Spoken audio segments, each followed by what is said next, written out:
महाराज मांडव्य नाम के ऋषि अपने आश्रम में ऐसे भजन कर रहे थे, हाथ उठाए, तपस्या। कुछ चोर राज खजाने से चोरी किए और भागे, तो राज कर्मचारियों ने पीछा किया, तो उनको लगा कि अगर महात्मा के आश्रम में छुप जाते तो बच जाएंगे। वो मांडव्य ऋषि के आश्रम में जाकर उनकी कुटिया में छुप गए। राज कर्मचारियों ने उनको छुपते हुए देख लिया। वहां आए तो माल सहित चोर पकड़े गए। तब उनको ऐसा लगा भगवत प्रेरणा से कि ये महात्मा का नाटक करते हुए ये चोर ही है, क्योंकि चोरों को रखता है। तो मांडव्य ऋषि को भी ले गए और ये नशे में थे समाधि के। अब भी इनको होश नहीं था। राजा के सामने खड़ा किया, धन प्रमाण है कि चोर हैं, उसमें कोई किसी के गवाही की जरूरत नहीं है, तो आदेश कर दिया सूली पे चढ़ा दो।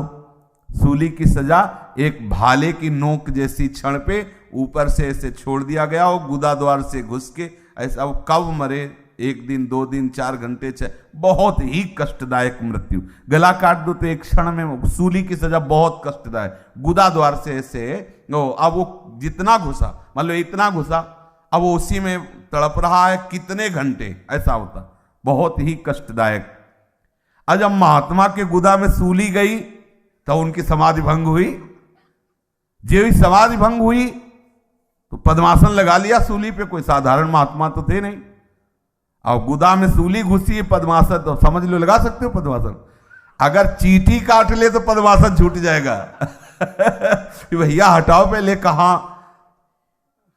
अब वो जब दूसरे अपराधियों को सूली की सजा दी जाती थी तब पहले वालों को उतारा जाता था, क्योंकि वो 1 2 3 दिन में वो पूर्णतः समाप्त हो जाता। वहां आए तो और तो सब मर चुके थे। महात्मा पद्मासन लगाए बैठे थे। भाग के गए, राजा से बताया कि हमें लगता है त्रुटि हो गई, कोई योगी निरपराधी ऐसा उसको सजा। अब वो तो कांप गए, क्योंकि सबसे बड़ा भय होता था सांप का। महात्मा सांप, तो सांप से बचने के लिए आगे गौ, फिर ब्राह्मण, ब्रह्म ऋषिजन और पीछे हो। ये पद्धति है। जे भी गौ और ब्राह्मण पर दृष्टि गई कि इसका प्रमाण होता है कि वैष्णव जन, संत जन गौ ब्राह्मण पर श्रद्धा करने वाला है, तो ऋषि महात्मा जो वास्तविक उनका आधा क्रोध तो इसी में शांत हो जाता है कि ये आदर करने वाला है। अब वो पूछेंगे त्रुटि के लिए, अगर ऐसा नहीं तो सीधे सांप का विधान कर सकते हैं। अब वो हाथ जोड़े कांप रहे थे राजा। मांडव्य ऋषि ने कहा कि मुझे सूली से उतराओ, तुम कांपो मत, हम तुम्हें दंड नहीं देंगे, हम सीधे निर्णायक को दंड देंगे। तुम निर्णायक थोड़ी हो, निर्णायक तो धर्मराज है, मैं उसे दंड दूंगा। अब सूली से उतराने खूब खींचे गए, लेकिन निकले ना सूली, तो वहीं से काट दी गई। अणि मांडव्य ऋषि इसीलिए कहा गया सीधे अपने तपोबल से हो धर्मराज संयमनीपुरी पहुंचे। वहां धर्मराज देखते ही खड़े हो गए, क्योंकि परम भागवत वो भी तो है। 12 भागवतों में धर्मराज जी का भी नाम आता है।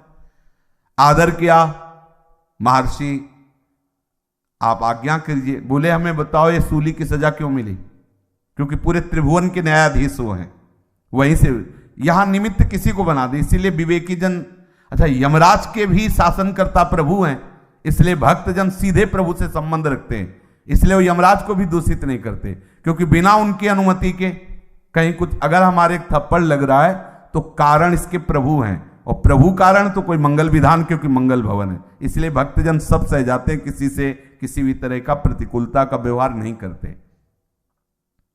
पूछा कि आपने ऐसा क्यों दंड दिया, तो जैसे अपने लोग टीवी चालू कर देना, क्यों देखो पूर्व प्रसंग ये, तो वहां दिखाई देने लगा। वो 8 वर्ष के बालक हैं, खेल खेल में तितली को उठा के उसकी गुदा में कांटा डाल के और छोड़ दिया। बोले इसका दंड है।